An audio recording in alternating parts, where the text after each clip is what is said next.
these practices can change, because I will tell you, if next week comes along with 1,000 cases of COVID, I assure you things will be revisited, but I will say this, the school district feels very confident in these protocols, because we tested them in the summer. And in the summer, we had 7,000 students in the school district. We closed 8 classes, just by using these protocols. So, having seen it work for all the month of July, now granted, we're going to get into flu season, there's going to be other factors that mitigate this, but the school district and the public health department did see these practices working well with, I mean, honestly, our summer school is larger than some New Jersey school districts. So, the school, they're very confident in work. A few other things, obviously, it says your mask on with others. That's, again, that is the only time when we're able to not have our mask on. If you're by yourself and you're in the building, then obviously it is okay to take your mask off. That's why very often people come into my office, I have my mask off, students don't come in with the mask on. Encourage students to hand hygiene, hand washing, hand sanitizing. That continues to be important. We are going to ask everyone to continue sanitizing desks between classes. And we are we're continuing to use the clear barriers in the offices. So they're used in the main office, in our counselor's offices. I have been hesitant to use one because there's no kids here, but I guess I will have to use one as well. It's got a clear barrier on the desk so that if you're talking to someone. Special circumstances. There's all number of special circumstances that relate to everything I just went through. So, first, it is mentioned earlier, but I'll just highlight, is isolation or exclusion for anyone with a temperature. So if you have a temperature, I will tell you the actual guidebook is 100.4. Colloquially, the health department keeps saying over 100. So if someone has a temperature of 100, I don't think we're going to be playing around with it. I think we're just going to say, once you're at like that 99.9 mark, we're going to treat you for isolation or exclusion. Exclusion, if you have a temperature, we say don't come in. Isolation means you're here when we find out you have a temperature. And that's staff or students. You have to isolate. The isolation room here is the exam room in the nurse's office. The isolation room next door, the annex, the same thing. Is the separate room, one of the exam rooms in the nurse's room. I mentioned earlier virtual instruction for quarantine students. Again, it is only for the quarantine students, not for the kids who end up family emergency, have to go to Columbia for a week. It's not for the kids who otherwise get a cold. None of those students are eligible to get virtual instruction. I will say at the same time, all of those students are also held to the same standard. Their absence is only excused with a medical, right? Just the way it would have been pre-COVID. So if you have a cold, mom keeps you home for a couple of days, no tests, no nothing, they're unexcused absences if you were not coming in with a doctor. We have seen, you've probably seen around the building, one of two things. Either A, water fountains that have been replaced with water bottle refill stations. A few of them have already been placed. You may also find in the building huge gaping holes in some of my walls, which are to be the future site of water bottle refill stations. Our carpenters wanted me to know really well, that's a place where a water bottle refill station is going to go. So I'm going to put a 4-foot hole in the wall and leave it there, because you'll really remember that's exactly where it's going to go. For one quick moment, guys, I did the introduction before, but because we have 2 seconds break, I wanted to introduce you to Peter in the back. Peter, our new tech. So Peter's our new Danny. Peter is right now working across of big important things in the school system. He's also back in Portugal, so I believe he's back in Israel starting today. But at least in this building, Peter's the one who's going to be helping us. But again, we're going to keep that same practice we had before, which is if you have an issue, go to support.epsnj.org, put in a ticket, and he will make it. Peter, is there anything they need to know?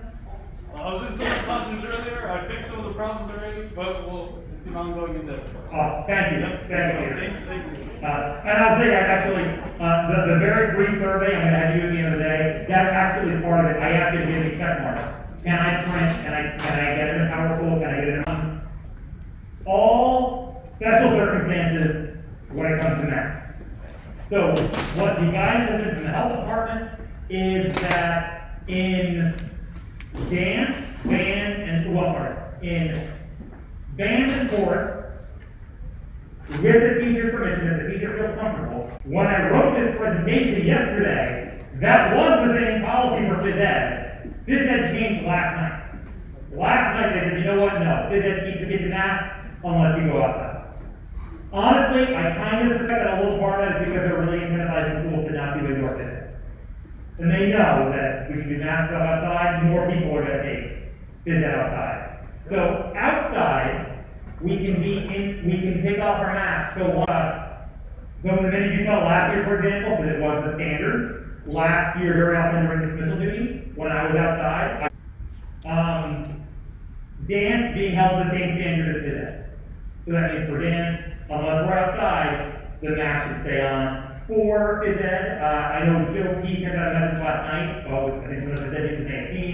For phys ed, they've asked us for right now to go back to refraining from using locker room. So I will tell you, this summer, I did freshman and sophomore orientations. I told the kids about changing for gym. Tomorrow, when you actually see the kids, you're gonna say, psych, Mr. Head changed his mind. No, you're not changing for gym.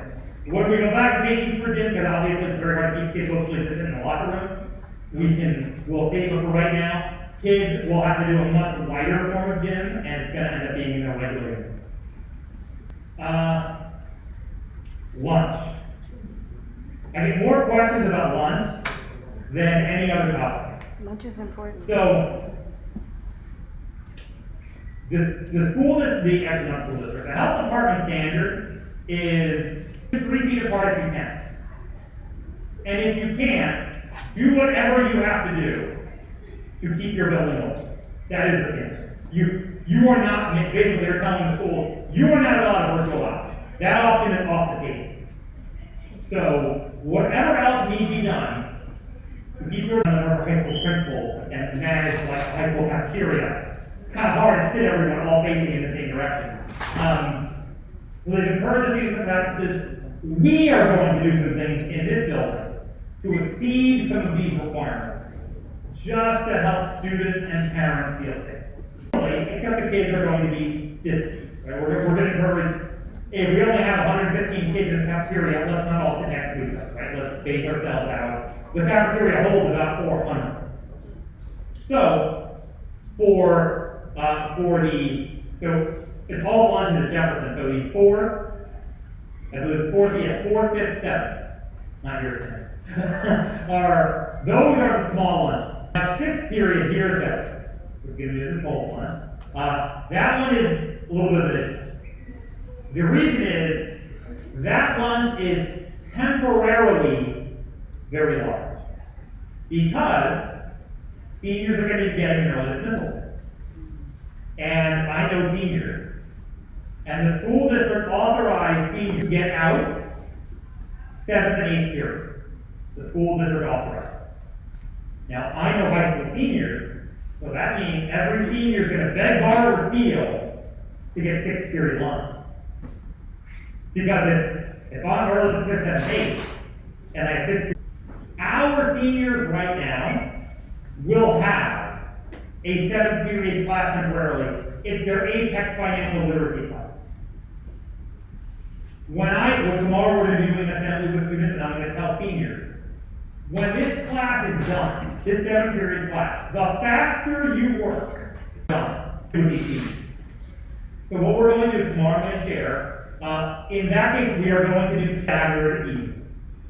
Staggered eating means tomorrow, 6th period, when students in grades 10 and 11 go to lunch, and there'll only be about like 130 of them, 120 of them in the cafeteria to eat, the seniors are going to come here. Seniors are going to come here, be spaced apart, all facing forward. They're going to leave their things here. And once the seniors get into a rhythm that they can do that quickly, I'm going to let seniors go out to the park. for a mask break. The reason we have the procedure coming in and dropping off your bags is because what I do not want to do is have to recheck 200 bags as kids are coming in and trying to get it for lunch. So those students, so seniors, the first couple of days, until we get into a good rhythm, we can do it quickly. Seniors are gonna come in here and sit, all spaced apart. Then, what will happen is, eventually in a couple of days, we'll be able to send them outside. The 10th and 11th graders are eating. When it comes time for the 10th and 11th graders to stop eating and the seniors to eat, we are going to send the 10th and 11th graders out the stairwell 4, outside the building or downstairs, come around. Basically, we're gonna have it set up so that the seniors and the 10th and 11th graders do not run into each other. So that they're taking different paths in and out of the cafeteria, so we have circular flow for, I think, for the next 6 to 8 weeks. Because once these seniors know and hustle to get that financial literacy class done, I figure 80-90% of seniors are going to be going. Once that happens, we can just have that lunch is going to be just like all the other. Now, 7th period at the annex, the 7th period lunch, that is in a similar situation. Now, I will say, the 7th period, the lunchroom at the annex, I think has far better ventilation than our cafeteria, because the ceiling is so high, right? So it doesn't, even with the same number of people, it looks full, but it doesn't feel to the student as you know, as closed in as the cafeteria in that lunch as well. In that one, it's a little bit less of an issue because you kind of got to walk the hallway, there's a way to kind of keep it apart, when they're going back and forth. This one's a little more convoluted. That senior group is kind of one of the only times we're ever really doing it. When we do use the theater, and again, with adults, I trust you guys to be responsible, but with kids, we are going to train students to use that door for entering and those doors for exit.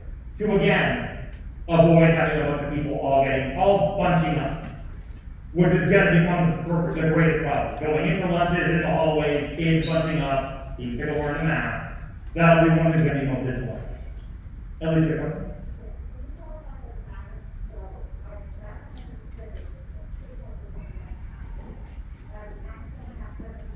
Yes. Correct. Every student in the annex can get their 7th grade. Yes. Oh, yeah, because that's what happens, at least a lot of times with the schedule, the school district, we are not going to maintain one-way stairwells or one-way hall. Okay. There was a misspeaking at one of our parent information in December with the superintendent. The superintendent said we were doing one-way hallways. She told me she misspoke. She meant two-way hallways. Because she knows that especially in high schools like us in Edison, it would be very difficult for students to get from place to place in some cases and be in a one-way hallway. We have laid out two-way arrows to try to encourage students to stay to the right, and we'll be doing the same thing in the stairwells. Again, the main thing is students, as long as they're masked and they keep moving, we're going to be okay. And then I'll do a question in a second. And the last one are moderate to high-risk extracurricular activities. Students participate in moderate to high-risk extracurricular activities. All athletics are considered moderate to high-risk extracurricular activities. Will be required to do weekly saliva testing for COVID. Right now, regardless of vaccination status. In our building, I'm looking at Eric already, I am waiting on confirmation from the health department if the YES programs, yoga classes, choir, and theater constitute a moderate to high risk extracurricular activity. Because even though there's not maybe super physical exertion in choir, but like they are going to be singing if there's no mask. I can see it here, there are times when I can see it happening. Every other extracurricular activity in the building, I have not asked because I do not consider, creative writing club, art club, I do not consider them, they do not meet any of the criteria that have been shared for a moderate to high risk extracurricular. I'm going to do Rob's question and then Gia. If a senior is done more than the class, like still off maybe early. Because that's basically what it's going to become when the students are done. So if a student is, maybe if a senior has poor attendance, if a senior is failing classes, we will be using that time as a study hall time. And those seniors will lose the early dismissal. I will say, they will definitely get the 8th period early dismissal. The question is, I will give them the 7th period early dismissal. I will also say, in case anyone asks, because some of you may work in, like I know some of us are split between 2 schools. In the school district authorized for juniors to get an 8th period early dismissal. I have not. No junior in the school will have an early dismissal. There's way too many program study issues that, like, kids, it's better to give them 2 periods as a senior than 1 period as a junior. They fail something, it's not a good time. But we will not be doing it. Rob, did I answer your question? Yeah.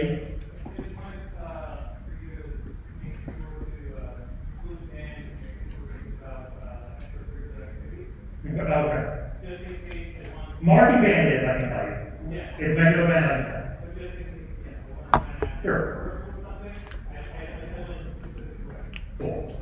John? So the athletic department, Oh, Joe, I thought you were John Mayon because I can only see a map. the athletic department. John is thinking that's quite a compliment. You're both beautiful. So the athletic department is gonna follow the students are vaccinated, so you don't have to get saliva test. Okay, they're going to do the vaccinated? Yeah, because originally it was regardless of We status. have to provide the record that I'm not going to do the whole Q&A, but again, just to circle back, making schools safe, making sure that all teachers, all staff, all students, all parents feel safe in school, that is a significant part of why these practices exist. Now, I will say, the practices do work. Here's good by show of hands, this is gonna come up, and I like to be upfront about it. Anyone ever heard the term security fear? Right. Security fear is a social phenomenon where when one engages in practices, like the removing of shoes at the airport. I was in Ohio this weekend, and like you saw, like take off your shoes at the airport. Hiding under the desk of a nuclear bomb, right? We do some things that in reality do not work. They exist only because they make people feel safe. Right? That is a way out, right? And it's actually called security fear. Now, some folks I understand, can sometimes feel that based on all evidence I have been shown, that when done with fidelity, that's why I wrote that there. When done with fidelity, the protocols do mitigate risk. Where I kind of like take issue with like comparison security fear, like sitting under the, thinking that getting under a desk and saving nuclear blast, is the idea that if a protocol does not eliminate risk, it is useless. I am very chummy. I tell them all the time, you're going 90 miles an hour, the millimeter and a half of plastic that is surrounding your skull, I mean, it's better to have it.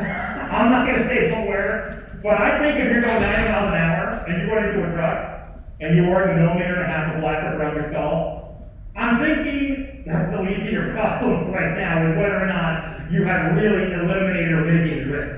So all of these practices are meant to do that, are meant to mitigate risk. And we have found them to be effective. Now I'm just going to do all one thing. Paul. This may sound a little self-serving, but I don't care. How are the ninth graders getting back and forth? They are going to come through with break. If it does get to be a problem, we'll go back to using sterile too. Yeah. Okay. In the lunchroom, are we not allowing them to sit in space with each other? We are allowing them to sit in the booth. They are. Yeah. And that's it. I should say that because the standard, where we can avoid it, we will avoid it. Like when a lunch is 100 people. In a lunch where we could not avoid it, we would let it. Yeah. What we will encourage you to do in those cases, however, is there is a second form of staggered eating, which is where the folks on one side of the table remain masked.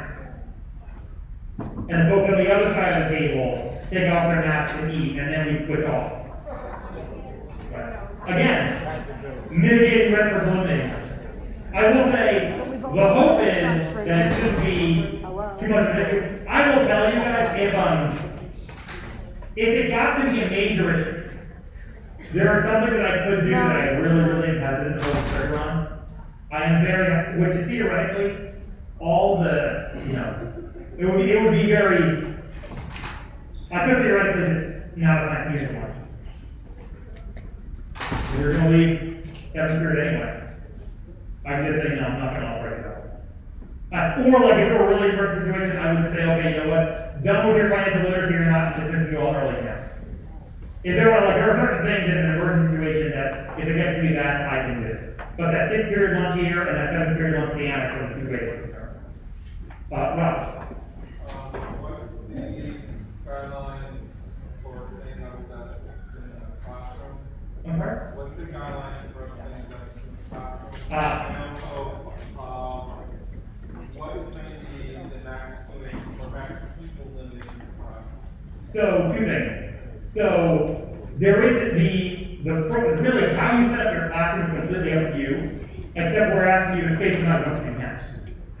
So, unless you're running a science lab type room where you're kind of confined to these, where these tables are, if you got regular desks, you're just going to basically space them out, essentially they're in spaced out rows. That's what they would be encouraged to do. What you would avoid doing is putting desks in groups with kids facing each other. When it comes to how was it the second question? Oh, the maximum number of students? Students people in the classroom. So, according to the Department of Health, there is no maximum number of students. Because the Department of Health says, keep the kids 3 feet apart if you can. And if you don't have the space, you don't have the space, so the kids have to be close. Now that said, for us, that's what I'm asking all of you. I aim for classes of 25, knowing that our cap is 30. However, today, you're all going to send me a survey of how many classes you have, where, in some rooms you might have 19, and it might be difficult keeping them 3 feet apart. So it really depends on the room, but if that's the case, I'm going to use that data to really help decide essentially at what point is that class too big and I have to make more sessions. Does that answer your question? Trying to answer part of the teachers, like, I can keep on with kids, someone has to sit next to each other. I'm trying to go based in one direction, but. Right, essentially, it is like both. It's going to really push a hole, a lot of activity that we class. It is. Well, it is going to do if we're trying to do them in person. Like there may be times when you want to continue these Microsoft Teams or any other products like that, even when we're all physically in the same room. I'm going to do that, Joe? Yeah, it's me. Yeah. All right, I just got to ask you a question, so I want to clarify it. So if a student comes into school and they're in class and they test positive, they're going to go home and quarantine for 2 weeks and they get to have virtual instruction because they tested positive and they have a doctor's note. Yeah. Because we are excluding them from school. Okay, but I'm not vaccinated. We've had talks, I'm not getting vaccinated anytime soon. Mhm.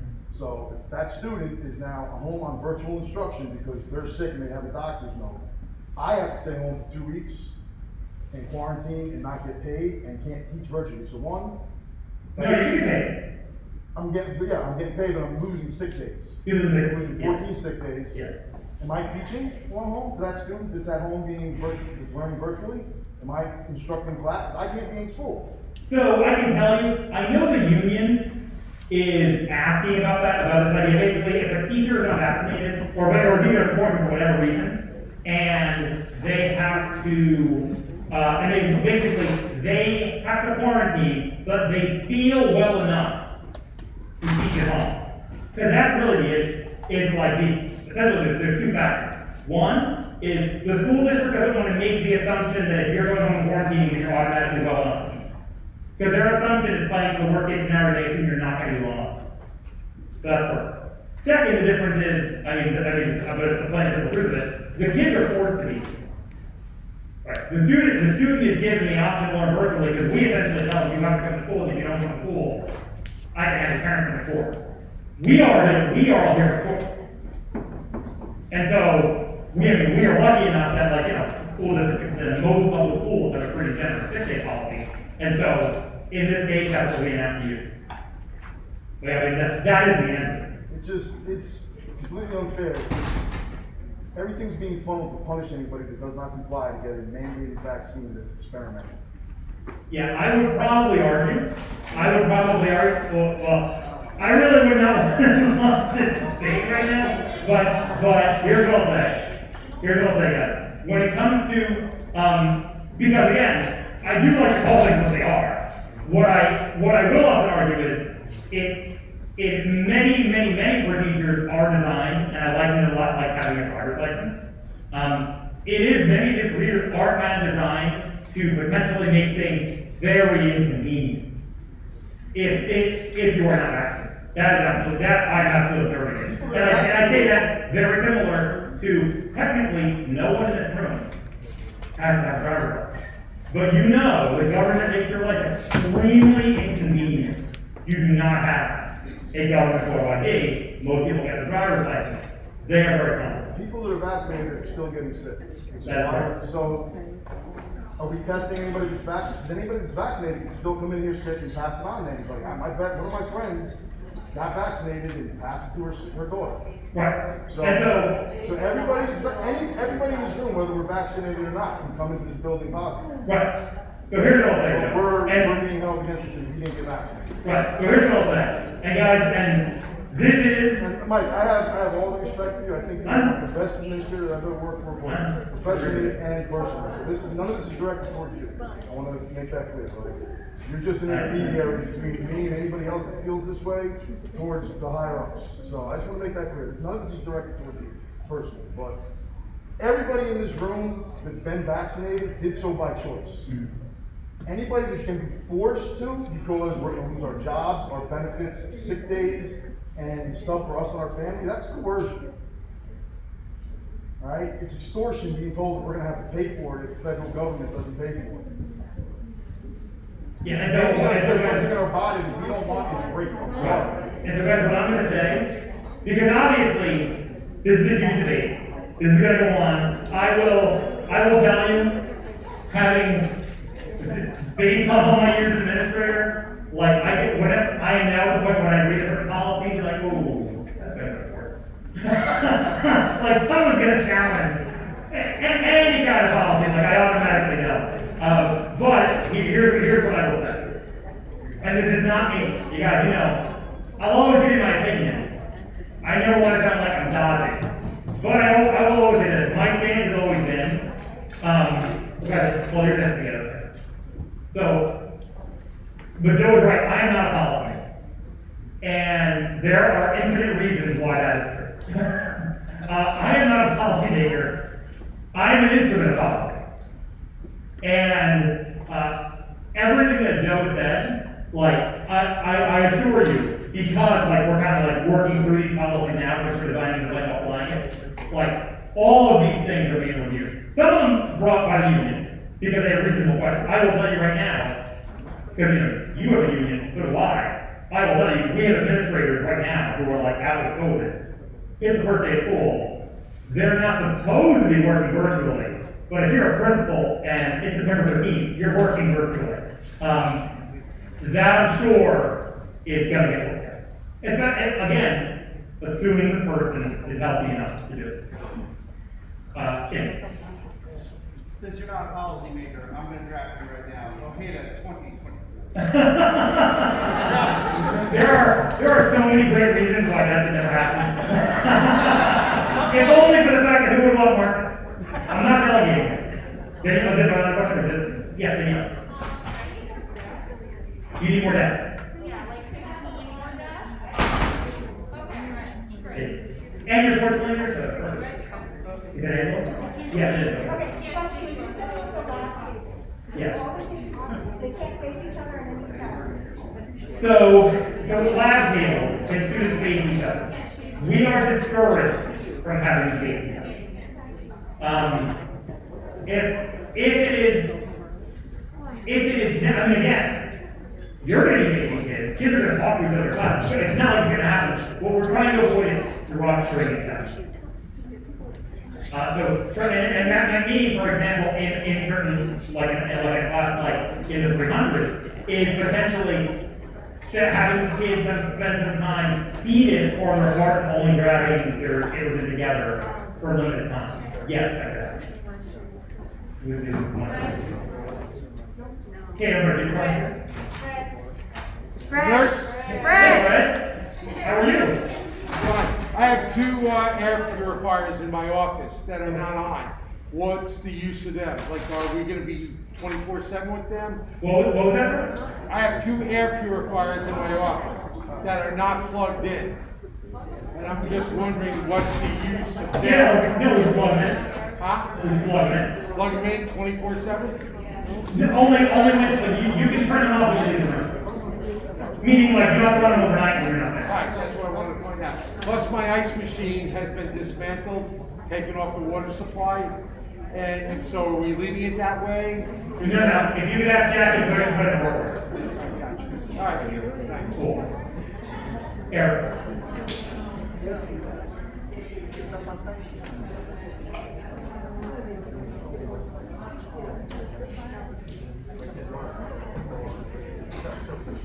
No. Not inside. Not inside. If you want to take them outside, yes. As of right now, yes. But again, these are things I can bring to the health department today. Because their argument is singing and trumpet playing are impossible with a mask, as opposed to just eating. That's their right. Like singing, I mean, that's their right.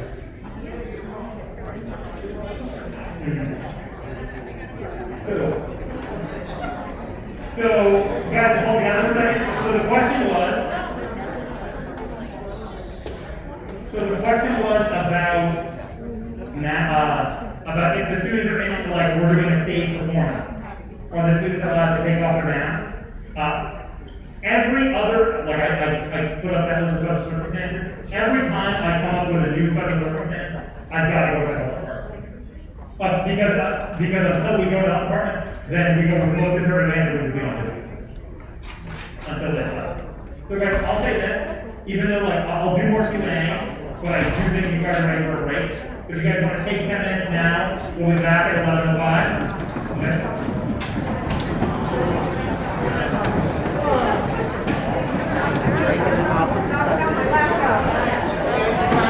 Are we done or is there a break? Coming back in at 11:05. I'm gonna leave it then. Hopefully this will. Congratulations. Thank you. Wait, Ruben, hold on.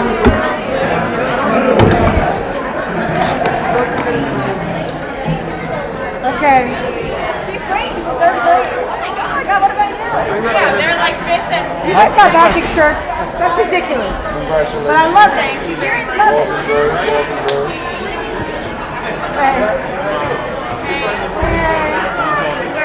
Oh my goodness.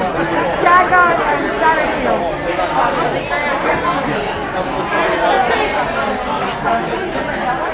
Sheila Hutton. Yeah. I don't know, there's 3 people watching. I don't know who those 3 people are.